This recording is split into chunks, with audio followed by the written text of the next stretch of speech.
He conquered Rome before Rome could destroy itself.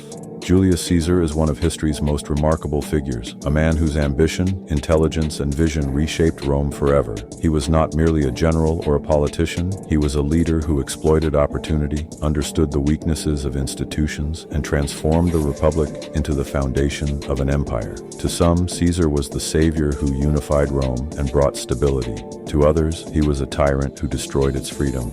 His life stands at the critical turning point in history, where ambition collided with politics and altered the destiny of an entire civilization.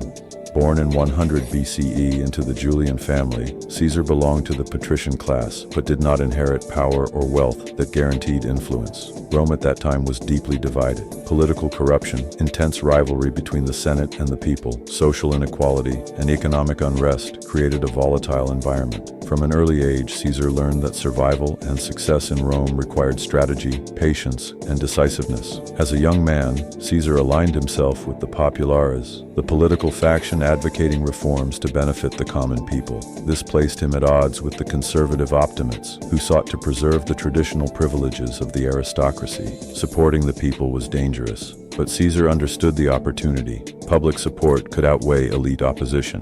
His charisma, intelligence, and ambition allowed him to navigate Rome's deadly political landscape with extraordinary skill. Caesar's early career was marked by a combination of boldness and caution. He survived political purges, managed exile, and leveraged alliances. He mastered rhetoric, public speaking, and legal maneuvering, establishing himself as a formidable figure both in the Senate and among the Roman populace. Even at a young age, it was clear that Caesar's ambitions extended far beyond typical political advancement. His military career would define him. As governor of Gaul, Caesar conducted campaigns that expanded Rome's territories in unprecedented ways. Over nearly a decade, he conquered vast regions of modern-day France, Belgium, and parts of Germany. These victories brought enormous wealth to Rome, solidified Caesar's personal prestige, and created legions of fiercely loyal soldiers who admired and trusted him. Caesar led from the front, shared the hardships of his men, and rewarded merit and loyalty generously. Caesar's military brilliance was not only in strategy, but in his understanding of human psychology. He moved his armies with remarkable speed, striking unexpectedly and keeping enemies off balance. His ability to maintain discipline while also motivating soldiers was exceptional. His written accounts, the Commentari de Bello Gallico, commentaries on the Gallic War, serve both as documentation and political propaganda, portraying him as the defender of Rome and a man of action, intellect, and vision.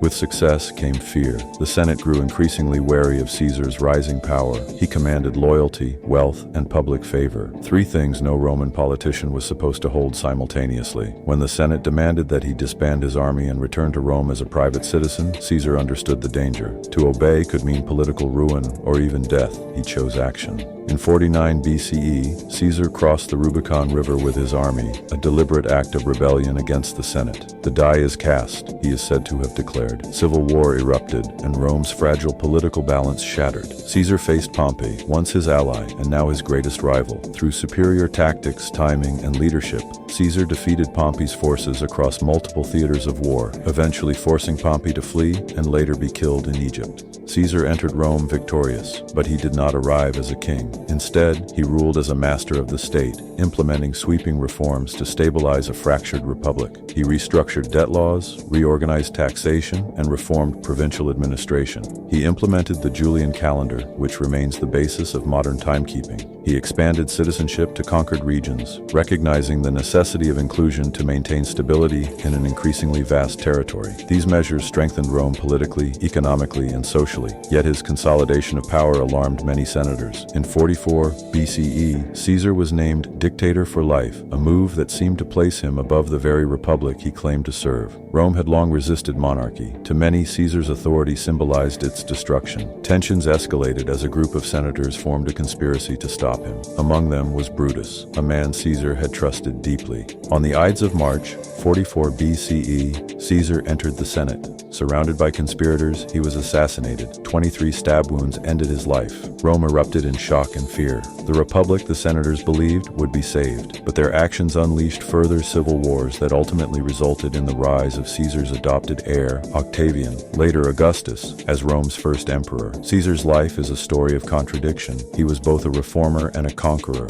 a populist, and a ruler who centralized power. He expanded Rome's borders while undermining traditional institutions. He empowered the people, yet became a figure of singular authority. His impact on Rome and the world is indisputable.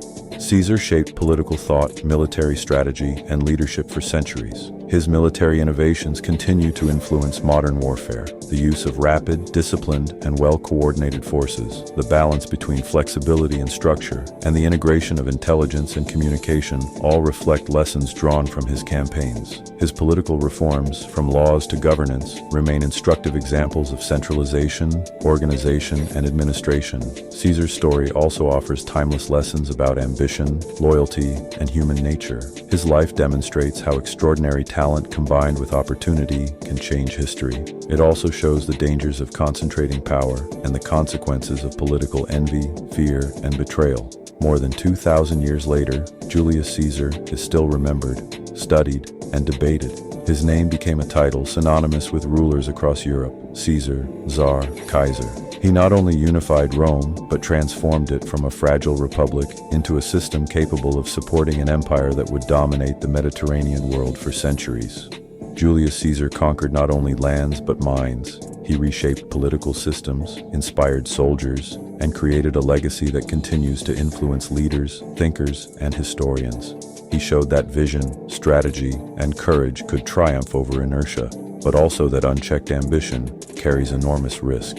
He was a man of contradictions, a symbol of power, and a reminder of history's complexity. His life, his victories, his reforms, and even his assassination continue to captivate scholars and the public alike. The story of Julius Caesar is not merely about conquest. It is about the human capacity for leadership, the fragility of institutions, and the enduring impact of vision and ambition. Caesar's legacy is alive in legal systems, military strategy, governance, and the cultural imagination of the world. Caesar's life proves that history is never simple. It is shaped by individuals, but also by the choices of entire societies. It is the story of courage, of risk, of vision, and of betrayal. From a young nobleman navigating Rome's dangerous politics to the man who became dictator and ultimately shaped the future of an empire, Julius Caesar's journey remains a testament to the power of ambition, intellect, and leadership. Was Julius Caesar the savior Rome needed, or the man who ended its freedom forever? If remembering hidden history matters, like, share, and subscribe.